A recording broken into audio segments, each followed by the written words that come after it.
Bonjour Dr Moffat. Cette année à l'Escherey, vous avez présenté le résultat d'une étude très intéressante. Est-ce que vous pouvez nous en parler s'il vous plaît? Oui, à Copenhague, au Congrès européen de la Société de fertilité, on a présenté une étude sur le cycle naturel dans les receveuses d'ovocytes. Et c'est important parce qu'on a démontré qu'il y a plus de grossesses, moins de fausses couches et du coup plus de nouveau-nés dans le cycle naturel comparé au cycle artificiel. Merci. C'est vrai qu'on en parle souvent, que ce soit chez Fertiline ou chez Fertilité, par rapport au TEC, donc au transfert d'embryons congelés sur cycle naturel ou sur cycle substitué. Et on avait fait d'ailleurs un webinaire sur le sujet avec le docteur Garcia. Mais c'est vrai que par rapport au don d'ovocytes, c'est quelque chose qui est assez nouveau. D'abord, vous utilisez la technique du freeze-all, c'est-à-dire qu'à chaque fois qu'il y a un don d'ovocytes, vous allez congeler tous les embryons, parce que vous avez vu que chez vous, ça a un meilleur succès.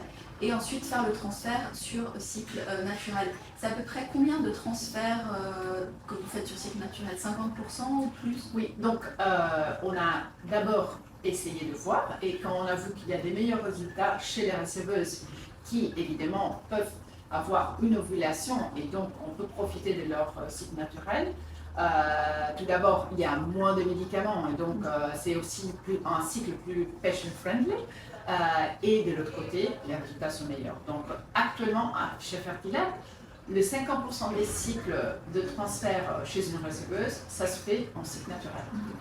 Évidemment, l'important c'est de pouvoir analyser la situation de la personne, de la receveuse, pour voir justement si son cycle naturel est efficace, si son endomètre va grossir suffisamment sur cycle naturel, et ensuite ça se décide cas par cas en fait. C'est clair, effectivement, il faut toujours préparer la patiente dans la meilleure des situations, et donc si le cycle naturel n'est pas possible, évidemment ça reste une bonne alternative, le cycle artificiel, c'est clair. Mais quand on peut, on va aujourd'hui au cycle naturel.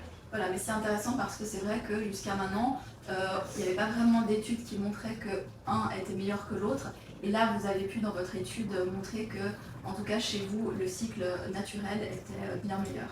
Exactement, exactement. Et donc ça a été très apprécié au Congrès européen. On en a discuté aussi évidemment avec d'autres professionnels et il y avait aussi d'autres études qui montraient la même chose. Donc ça c'est toujours important quand on fait des recherches, hein, de voir que dans des conditions, dans d'autres cliniques, dans d'autres centres, on retrouve les mêmes résultats. C'est là, à l'Escherey justement, où les professionnels vont échanger ce qu'on appelle les best practices et où il peut y avoir des changements en fait dans les pratiques, dans les cliniques, à partir de ces rencontres de professionnels. En fait. Exactement. Pour nous, le Congrès européen de l'Escherey, c'est toujours le moment d'échange, le moment où on apprend aussi des communications. Imaginez qu'il y a des milliers de professionnels de la fertilité qui arrivent de partout dans le monde et il y a des sessions en parallèle et il y a tous les sujets qui sont abordés, la conversion à la fertilité, le cycle naturel, la progestérone, voilà, tous les sujets scientifiques, aussi de la recherche de base. Hein, on peut les présenter, c'est super intéressant. C'est 3 jours de congrès. Cette année, c'était à Copenhague. L'année prochaine, c'est Amsterdam. Merci beaucoup, docteur. Ah bon.